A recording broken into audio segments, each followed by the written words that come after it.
The sky split open with a flash that wasn't natural.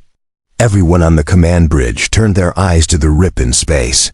Commander Jace Thorne had never seen a wormhole form that close to an active war zone.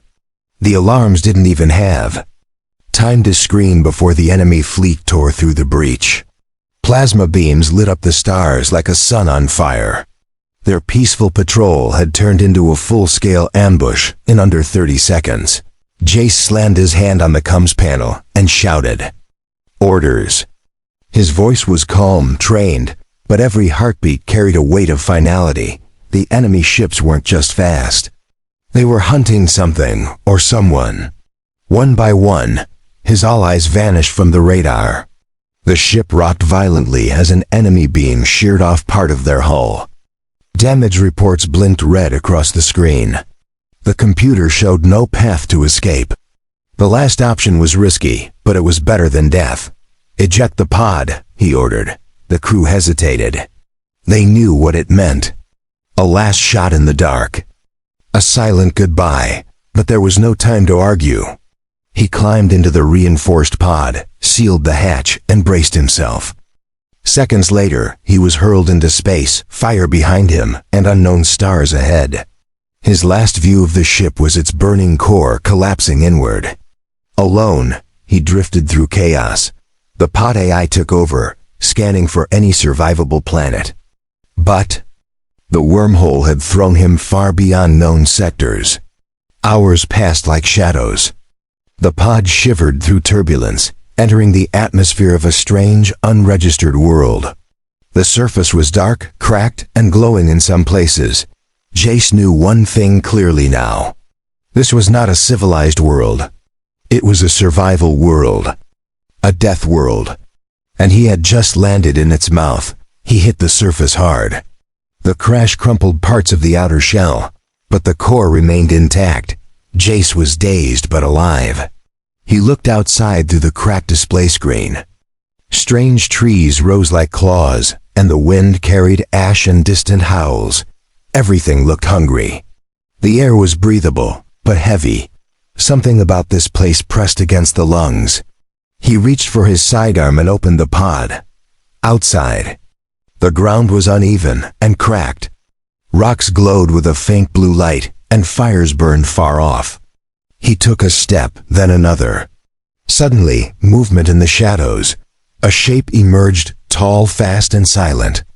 Jace raised his weapon, steady and focused. But the figure didn't attack. It stood just beyond the reach of his light. A female shape, with glowing markings, strange armor, and piercing golden eyes. She said something in a language the translator couldn't decode. Another figure appeared behind her, then more.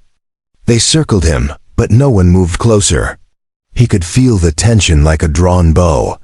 He kept his weapon low but ready. The lead female took another step and tilted her head. She studied him, not like prey, but like a puzzle. Her voice came. Again, softer this time. The translator picked up fragments. A lone fire outsider, and then something he didn't expect. Chosen, the word echoed strangely in his helmet. Before he could ask, they all knelt. Every single one of them. The armed warriors of this savage place, covered in dust and scars, lowered their heads to the man who had just fallen from the sky. Jace didn't know why. He didn't know if it was respect or ritual or madness. But one thing was clear as the cracked ground beneath him. They thought he was something more than just a man. Jace stood motionless as the savage warriors bowed to him. The wind howled through broken stones and twisted trees. The red glow of a dying sun painted their armor in flickers of fire. His hand stayed near his sidearm, but he didn't raise it. There was power in stillness. There was also confusion in his chest. Why would they kneel to a stranger from the stars? The woman who led them slowly rose and stepped forward. Her movements were smooth, almost graceful. The feline tail behind her swayed, as if measuring his reaction. She placed a clawed hand over her chest and said a word with strength. The translator barely understood it. "Zara," it repeated, Her name, maybe. Or a title. Either way, she said it again and pointed to herself with pride. Zara reached out her hand to him. Her golden eyes studied every inch of his helmet and armor. He hesitated. Contact with alien species was never taken lightly. But this world wasn't. Covered by treaties, there were no teams behind him. No diplomats, no backup, just survival and instinct. Slowly, he took her hand. The other warriors rose, some with caution and some with curiosity. They began to speak in hushed tones. The translator lagged behind their complex dialect. Words like signal, prophecy, and skyborn echoed around him. Someone handed Zira a long staff marked with glowing blue veins.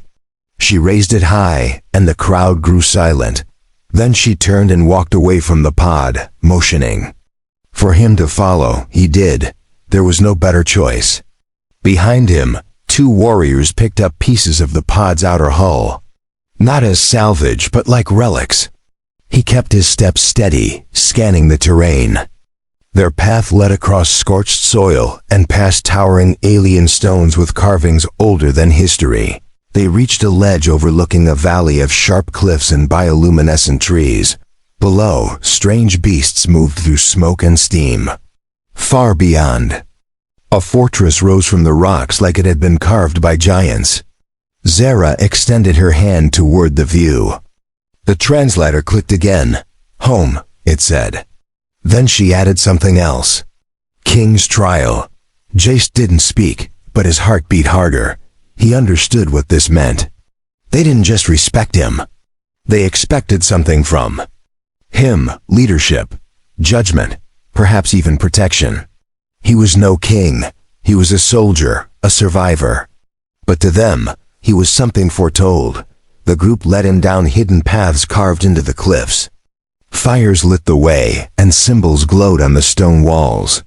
They reached a cave entrance guarded by massive creatures bound in thick chains.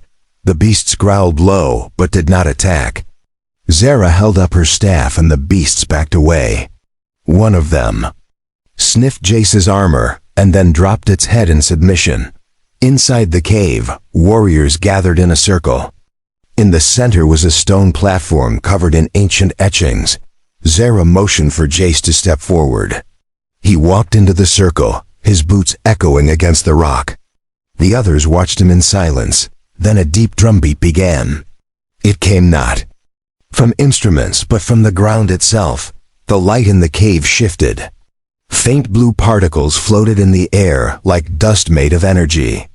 A glowing orb rose from the stone and hovered in front of Jace. It scanned him with waves of light. Symbols lit up across the stone. Zara gasped. The others took a step back. The translator struggled to keep up. He bears the sign. The old one. The last gate. Jace stared at the glowing stone, unsure of what he had just awakened. He didn't feel different. But they all looked at him like he had changed. Like something sacred had returned. Zara dropped to one knee. This time, the entire room followed. It was not a greeting anymore. It was worship. He had just become something they had waited generations for. Jace stood in the center of the glowing cave, the light pulsing around him. The orb that scanned him had returned to the stone, but its presence still lingered in the air. The alien warriors were still kneeling, their heads bowed in silence. Zara rose slowly and placed her hand over her chest again. Her expression was a mix of fear, awe, and hope. He didn't move. Every instinct in him told him to stay still. One wrong gesture could turn worship into violence. His mind raced to understand what just happened. The orb must have recognized something in him. Maybe his DNA, maybe his armor, or maybe something older. Something he didn't even know he carried. Zara approached and gently touched his arm. She said something soft, and the translator caught a clear word. Chosen. She stepped back and pointed to the glowing symbols on the stone. Another word came through. Return. Her voice was firm, but respectful. She wasn't commanding him. She was asking him to accept something. Jace looked around at the faces watching him. They weren't just soldiers. They were survivors. Their gear was worn, their armor patched. Scars covered many of them. These people had seen war, hunger, and death. Yet here they were, kneeling to a man they didn't know. A man who just crashed from the sky. He turned back to Zera and nodded once. A ripple of reaction passed through the crowd. Some whispered. Others touched the ground with their fingers, then pressed it to their foreheads. Zera raised her staff and shouted a phrase that echoed through the cave. "The Sky King accepts the sign." The translator repeated it with a crackle. The warriors began to rise. One of them, an older male with one arm missing, approached Jace and handed him a circular token. It was warm, etched with ancient patterns, and glowed softly in his hand. The man placed his hand over Jace's and nodded. Then he stepped back without saying a word. Zera led the way again, taking him deeper through winding paths inside the cliffs. The tunnels opened into a hidden valley, surrounded by jagged peaks and violet-leaf trees.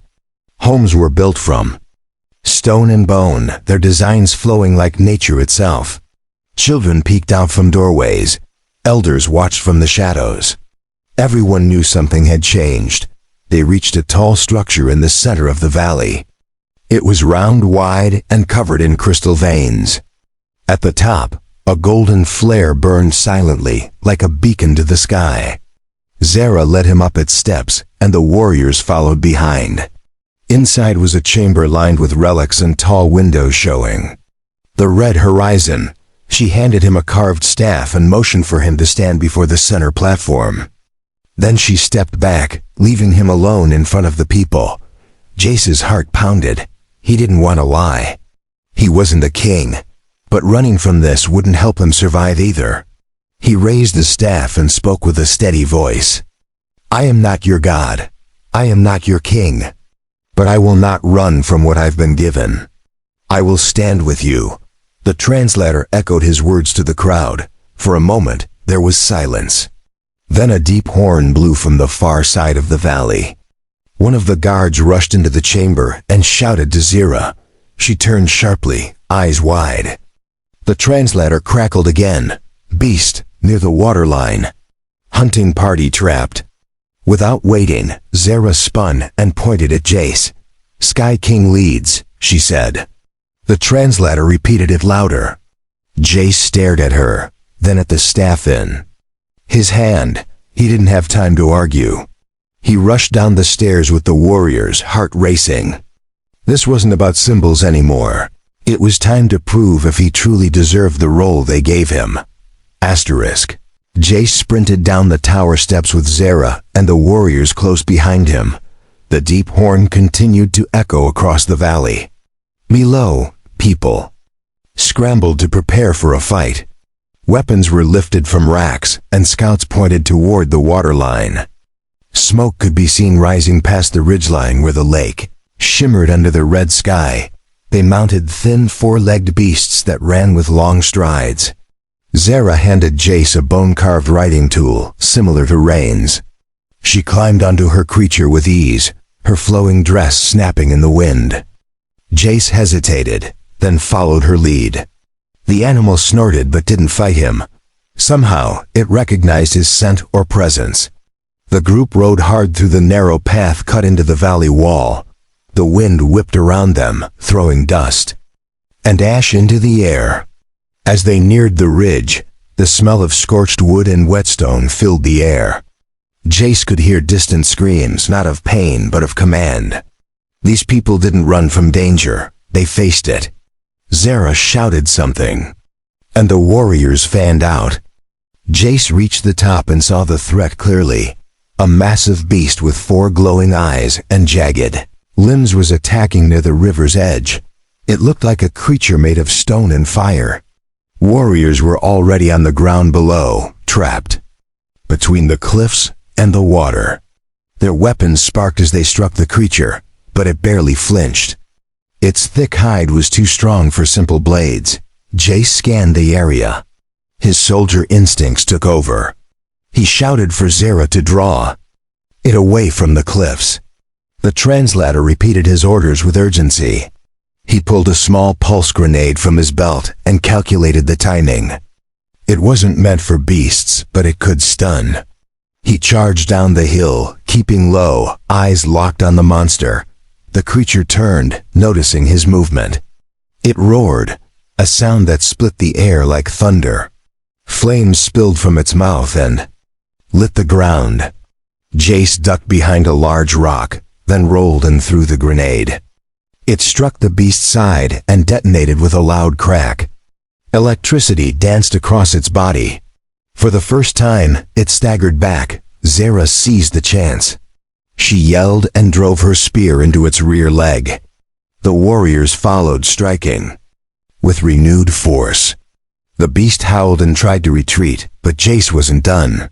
He leapt onto a rock outcrop, aimed his shock blade, and drove it into the creature's eye. The weapon buzzed as it pierced through bone and energy.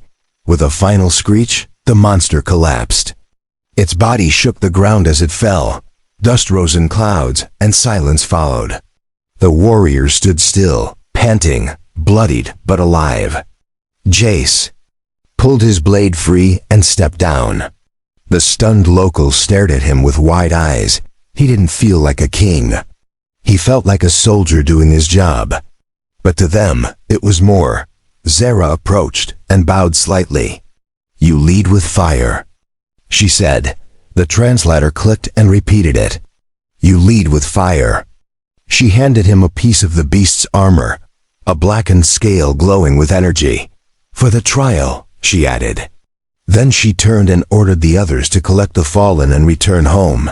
As they rode back, the valley looked different. People stood along the roads and bowed their heads as Jace passed. Children reached out to touch the creature he rode. Elders placed strange blue dust in the air, like blessings. The beast's skull was tied behind one of the mounts and dragged. As a trophy, the symbol of a victory none expected, when they returned to the fortress, a fire was lit at the top. The flare burned brighter than ever. Inside the hall, Jace was taken to the high platform again. This time, he walked there without hesitation. Zera raised his arm to the crowd and shouted, "Sky King brings the flame." The crowd repeated the phrase over and over, until the walls shook. Jace didn't know if he was ready to lead these people, but they had already decided to follow him. The next day began with fire in the sky. A strange glow moved across the clouds, not like their usual storms. Jace stood on the upper balcony of the fortress and watched the sky turn from red to silver. Zera joined him in silence. She carried a scroll sealed with wax and ancient markings. She looked serious more than usual. Something had changed overnight. She opened the scroll and showed him the markings inside.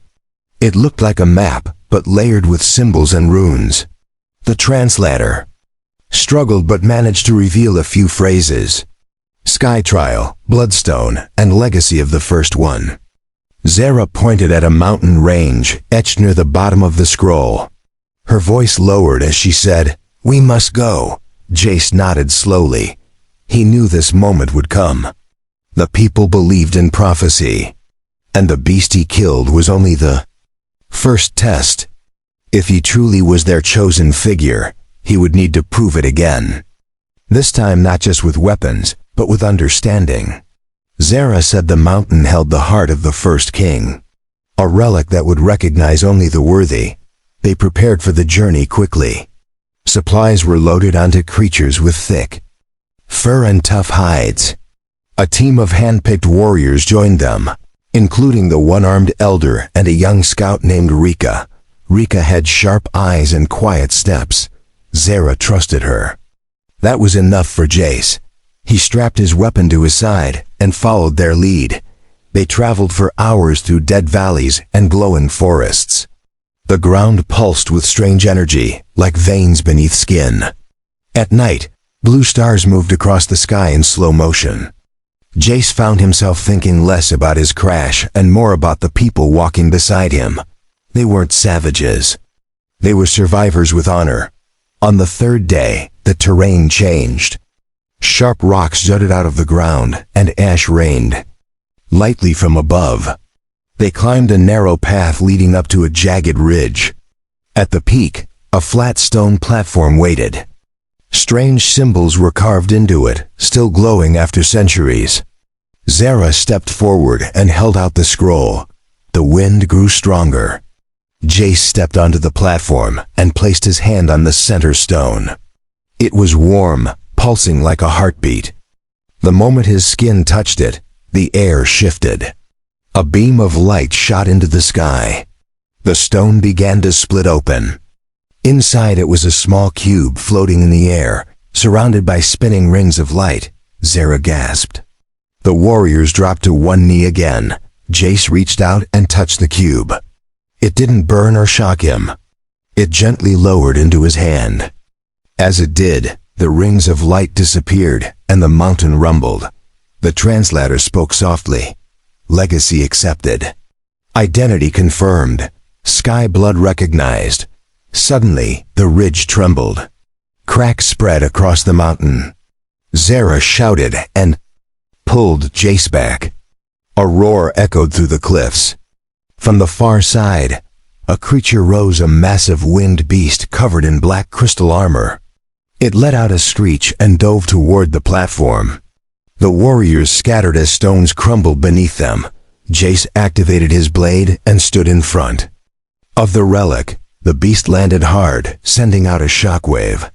He ordered Rika to secure the relic and get the others down the path. Zara stayed with him, refusing to run. They fought side by side, dodging razor wings and smashing claws. Jace used the environment, luring the beast into narrow passages. At last, Zara found an opening and drove her blade deep into the creature's neck. Jace followed with a strike to its eye. The beast crashed into the rocks and fell into the canyon. Below, silence returned to the mountain, broken only by the wind. Jace collapsed to his knees, breathing hard. Zara placed her hand on his shoulder without a word. The cube still glowed softly in Rika's hands. They had passed the second trial, but the mountain had whispered a warning. Asterisk, the journey back from the mountain was quiet. The warriors remained alert, eyes scanning every cliff and shadow. Zara rode beside Jace without speaking much. Her eyes held respect but also a kind of tension. The relic cube rested inside a pouch tied around Jace's waist. Its soft glow never faded, even when the sky turned dark. As they entered the valley, again, people gathered in silence. They could feel something had changed. Children stopped playing and stared. Elders stood with heads bowed. Some placed stones on the path as a sign of thanks. Others whispered words as they touched their foreheads. No drums were beaten. No horns were blown. The moment was too sacred for noise. Inside the great hall, Jace placed the relic on a pedestal surrounded by fire bowls. The flames shifted colors as the cube settled into place. A slow hum filled the air. Zara knelt before it, followed by the others. The translator didn't speak this time. The silence carried more meaning than words. When Zara rose again, her voice was steady. Now they will come, Jace frowned. Who will come? He asked. The translator repeated the question. Zara stepped closer and pointed to the stars. The others, she said. Those who ran. Those who ruled before. They watched from space, and now they will try to take it back. Jace felt a chill run through him. This was not just about this planet. It was bigger. Zara explained that this world was once ruled by many clans. But one ruled from orbit. They enslaved the people below until the rebellion rose. That rebellion ended with fire, and the Sky Kings vanished. But now, the ancient relic had awakened. Its signal had gone out. Across the stars, someone had heard. Jace stood silently for a moment, thinking. He had seen how fast power shifts when people fear change. If those above came back, they would come with weapons and ships. These people had only spears and courage. He turned to Zara. Then we prepare, he said. We make them wish they never returned. That evening, Jace gathered the clan leaders in the fortress hall. They laid out old maps, scout notes, and memories Zara translated for each group. One spoke of ancient bunkers hidden under the rocks. Another told of a crashed skyship buried in the Salt Canyon. Jace ordered teams to retrieve every piece of technology they could find. Work began. At dawn, warriors dug into the earth and uncovered engines, fuel cells, and pieces of star metal. Jace helped where he could, guiding them to rebuild weapons and shields. The people watched him not as a stranger anymore, but as their leader. His hands were calloused with labor. His armor scratched from the mountain. He looked like one of them now. Zara stood beside him through it all. Her dress was no longer ceremonial. She wore hardened leather and reinforced straps. Her blade hung from her hip and her face was set with focus. When she spoke, others listened. She was no longer just the speaker of prophecy. She was his equal.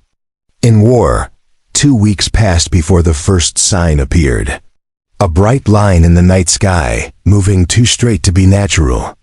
The next night, 3 more followed. Zara pointed to them from the tower and said, "They watch us now." Jace looked up and nodded. "Then let them see strength." Scouts returned from the eastern ridge with a new warning. A black ship had landed beyond the bones of the old city. Strange machines were seen moving through the ash.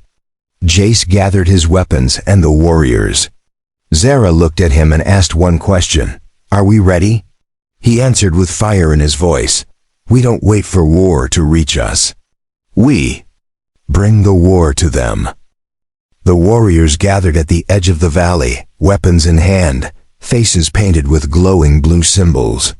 Jace stood at the front, armored in parts of his old crash suit mixed with tribal gear. His blade was strapped across his back, and the relic cube pulsed softly on his chest. The signal had drawn the enemy here, but it would also be their undoing. Zara stood beside him, eyes fixed on the eastern ridge. Her voice was calm but strong as she addressed the gathered fighters. "We are not waiting to be hunted," she said. "We hunt them now." The translator echoed her words across the ranks.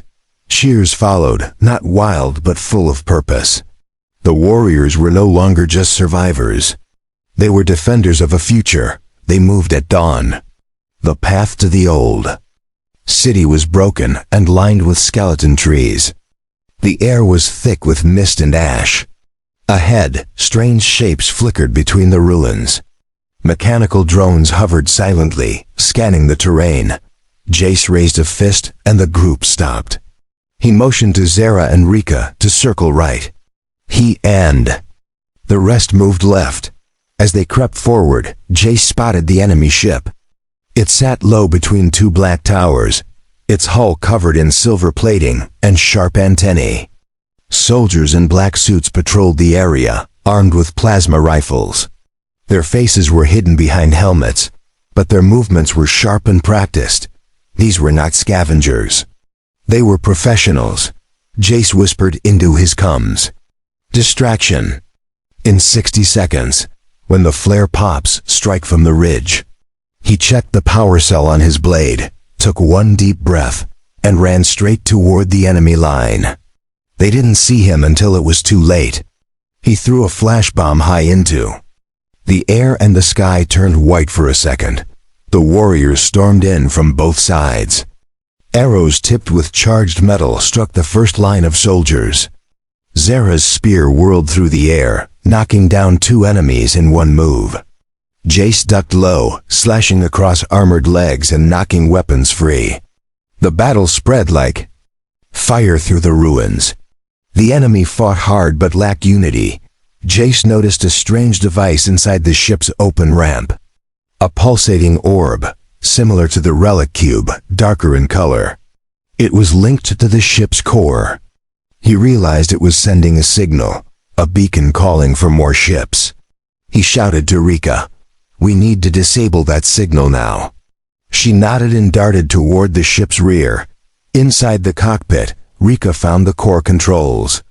She jammed her blade into the console and twisted. Sparks flew. The beacon flickered. Outside, the black soldiers faltered, some of their suits reacting to the sudden cut in signal. Zera pressed the attack. Jace climbed onto the ship's wing and drove his blade deep into the main antenna. With a violent crack, the beacon exploded. The enemy screamed as their suits overloaded. Some dropped to the ground. Others ran. The tide of battle had turned. Within minutes, the ruins were quiet again. Smoke curled into the sky. The people stood among the broken machines, breathing heavy but victorious. Zera walked to Jace and handed him a broken helmet from the enemy commander. "They were not here to test," she said. "They were here to reclaim."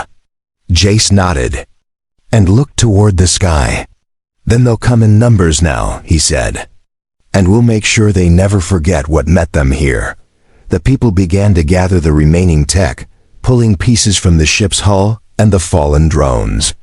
Jace oversaw the loading, but his mind was on what came next. This was only a scout force. The real enemy would come soon, and they wouldn't make the same mistake twice. That night, around the fires, stories were told. Of the beast at the river, of the cube in the mountain, of the battle in the ruins. Children sat wide-eyed. Elders nodded with pride. And every time they spoke of the Sky King, they looked at Jace, not as a stranger, not as a visitor, but as one of their own. Jace had bled for them, fought beside them, and now prepared to die with them if needed. And they would follow him to the stars, if that's where the war went next. Asterisk. The stars above the valley flickered, unnaturally. Jace stood at the edge of the fortress wall, watching them shift in patterns no natural sky could form. Zera stood beside him, her hand resting on her spear. She didn't need to speak. They both knew what those patterns meant. The real fleet had arrived. Dawn came without color. A deep hum vibrated through the mountains. Children were sent into the caves. Elders lit fires that hadn't burned for generations. Warriors lined the ridges, bows and blades ready. Jace walked among them, dressed in a mixture of ancient armor and pieces from the enemy ship. The relic cube still glowed at his chest. Above them, massive dark shapes pierced the clouds. Warships larger than any city floated in silence. No messages were sent, no demands were spoken. The enemy had already judged the people below as rebels. Their plan was to erase them. Jace looked to the sky and tightened his grip on the blade forged with his own hands. Zera gave a single nod. Drums began to beat, slow and deep. It was not music for fear. It was the sound of defiance. The fortress walls shimmered with energy, as warriors activated old shields found in lost bunkers. Children had painted symbols of protection along the stones. Jace climbed the central tower and raised his arm. The first beam from above struck the edge of the valley. It burned deep into the rock, but the shield held. Warriors raised spears that launched charged bolts into the sky. Jace shouted to focus. Fire on the closest ship's underbelly. The crowd moved in harmony. Sparks lit the sky like a storm of fireflies. The battle had begun. Metal creatures descended from the sky. They crashed into the ground and unfolded into walking war forms. The people fought without fear. Zera led the eastern flank, her blade a blur of fire and motion. Rika sniped drones from the towers with silent precision. Jace met the first warform head-on and drove his blade into its chest. It took hours. The valley burned. The walls shook. But the enemy underestimated them again. These people knew their land. They knew pain and loss. And they knew how to fight for what was theirs. One by one, the enemy ships began to fall. Jace and his warriors planted charges inside their engines. Zera coordinated strikes on their landing zones. As the last warform collapsed in smoke, silence fell across the valley. The sky was darker now, filled with debris from falling metal. Jace stood at the center of the battlefield, his armor cracked, blood on his arms, breath heavy. Zera approached and removed her helmet. She placed her hand over her heart and bowed. The warriors followed. They formed a wide circle around Jace. The translator spoke, but Jace barely heard the words. Sky King defends, Sky King lives. Sky King rules. The valley answered with a roar. Jace looked up, not at the people, but at the sky. The invaders were gone. The signal had been silenced. But the war was only a part of the journey. In the weeks that followed, the fortress became something more. A beacon of hope. Survivors from other clans arrived, seeking shelter, seeking leadership. The relic cube pulsed brighter each day, its energy now shared across the valley. New walls were built. Farms returned to life. Children ran through the stones that once echoed with war. Jace spent his time walking the land, not as a ruler, but as a guardian. He listened to every voice. He trained new warriors. He sat with children and told them how to hold a blade, but also how to build with their hands. The people gave him a throne, carved from the bone of the great beast he first defeated. He never sat on it. Zara remained at his side, equal in word and strength. Together, they led not by power, but by purpose. One night, as they stood under the open sky, she asked him if he would ever return to the stars.